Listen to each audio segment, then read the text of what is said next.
Hey yo! It has been a minute since I made the last video, probably exactly a year. 2023 has been a year, very blessed year, but a year nonetheless. I'm pretty sure I don't have to explain everything that happened in this year, so I'm just gonna skip right past that. But yeah, so I'm very sorry for everybody who's been waiting and waiting and waiting for another one of these videos. It is just taken a bit longer to get this production line going as I initially planned, hence the 2023. Why is there a fly in my shot? Please die. Please die now. Anyway, we're not here for any excuses, so let's get straight to it. Okay, so moving on to our lounge that we were working with. So initially when we started out with the lounge, everything was just an absolute mess. Things were just standing around. We were still trying to figure out where everything needed to go in the house as well. We had a lot of excess furniture and things that we stored up. So yeah, everything was upside down and neither here nor there. And again, just as with the rest of the house, basically a blank canvas. All the walls were painted white, which just gave us a great opportunity to be able to focus, be cool, calm and collected and see exactly what we wanted to do. So with the vision for the lounge, I had exactly three things in mind. I knew I wanted to... Choki! Cats! Number one was to do an accent wall straight from the lounge to the dining room area. I wanted to create another wood panel wall. This time a little bit more of a raw wood feature than the previous time in the bedroom. And number three was to add some LED lights behind the television, just because, you know, who doesn't want lights everywhere in the house? So those are the three main things that I focused on in terms of turning the space into, what I saw on Pinterest, and everything else sort of just around it fell into place. So with the paint, we decided to do two different colors. So I wanted to do a neutral gray that wasn't too dark for the space, and then I also wanted to go for a really bold color. And in this instance, we decided to go for a dark blue. I knew I didn't want to copy the olive green from the bedroom, and we sort of just felt that the dark blue would be a nice feature for everything else to stand out from. Obviously, we needed to play our favorite game again, which was taping off all of the walls to make sure that we don't paint on the ceilings, we don't paint on any of the skirtings, because I was not going to play that game where we go up and cover up everything afterwards again by painting of all your mistakes. No, that's not an option. We're not doing that. Painted up the whole place.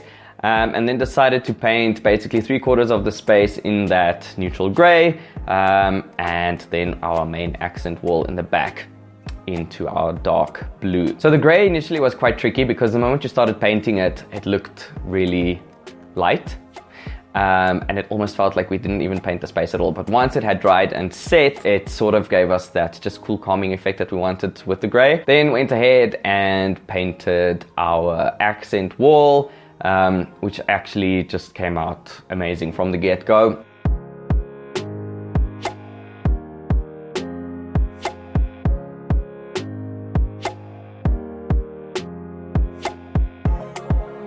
At least once the painting was done, we finally got the opportunity to get to the fun part, which was tearing off all the painter's tape that we had put all over the show. And so, if you will, a moment of silence, please, for our symphony to tape.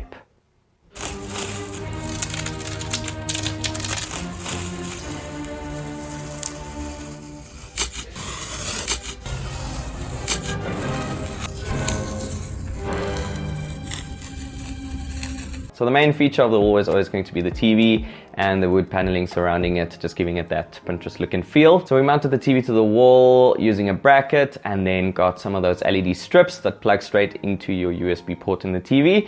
And that gave us a great illumination from the TV, just giving it a little bit of an effect on the wall.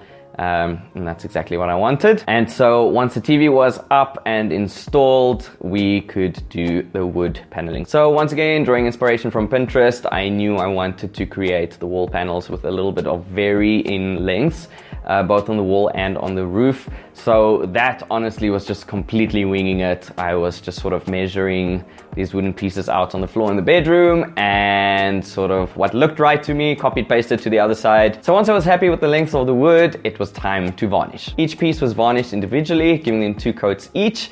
And that sort of gave me the effect that I wanted in terms of color, but also protection for the raw wood as well. So once they were properly dry from the varnish, I let them dry off for a couple of days. it was time to put them on the walls. And I sort of used the same method I did with the bedroom. It was during the same period of time, so I still wasn't as smart with the No More Nails product. So I ended up nailing it to the wall and using No More Nails as well, which we now know wasn't completely necessary. The wood paneling was always going to be equally spaced on either side of the TV. I ended up using the width of a wood panel to sort of space in between the other panels.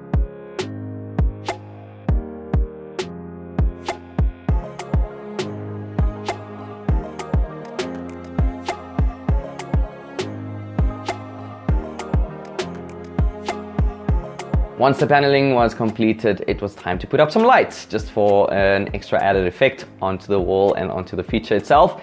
So initially my plan was to actually install lights into the wood panels, but then that would require an electrician to come to our house, and I'm not sure what the costing of that would have been, and rewiring things and putting in additional plugs, etc, etc, etc.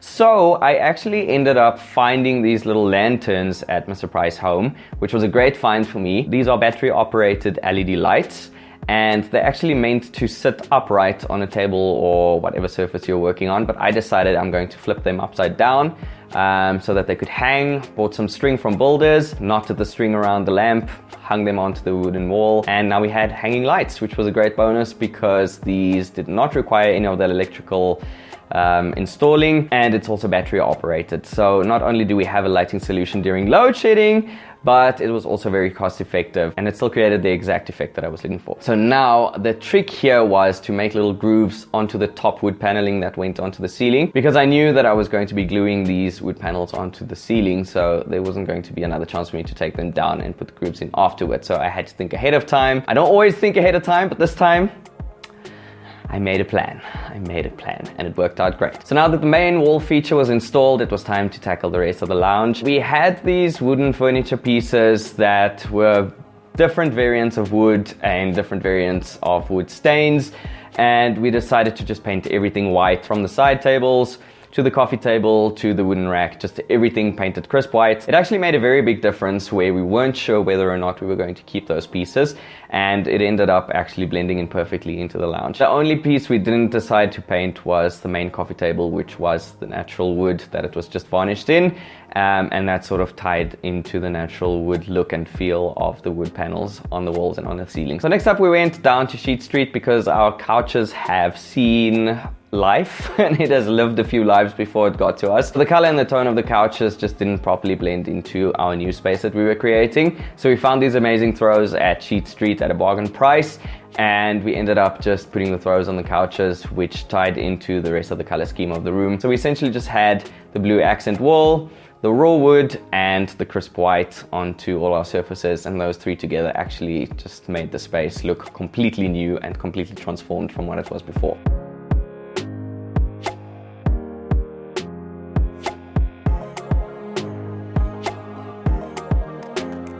Then during the course of the year, I finally had the opportunity to have a fireplace installed. I don't know what it is with me and fireplaces, but I've wanted one for forever, since I can remember.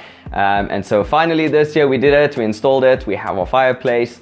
It's not very big, but it is absolutely perfect for the space that we are in, and I finally get to have my fireplace. All in all, we're very happy with what we've been able to create in the house, in the spaces so far, using very cost-effective DIY methods.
We are super excited to be able to show you the rest of the house that's been unfolding in the background as well. I don't know when we're going to get to those videos, but we are going to get to them eventually. Your patience will be very much appreciated in this very busy time that we find ourselves in, trying to renovate everything as well. I'm not going to make any false promises this time. Just know that they are coming eventually.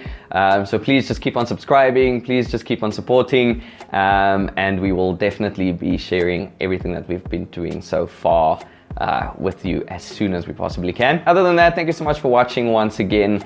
Appreciate all the support. And I will see you next time, which will hopefully be very soon. Cheers for now.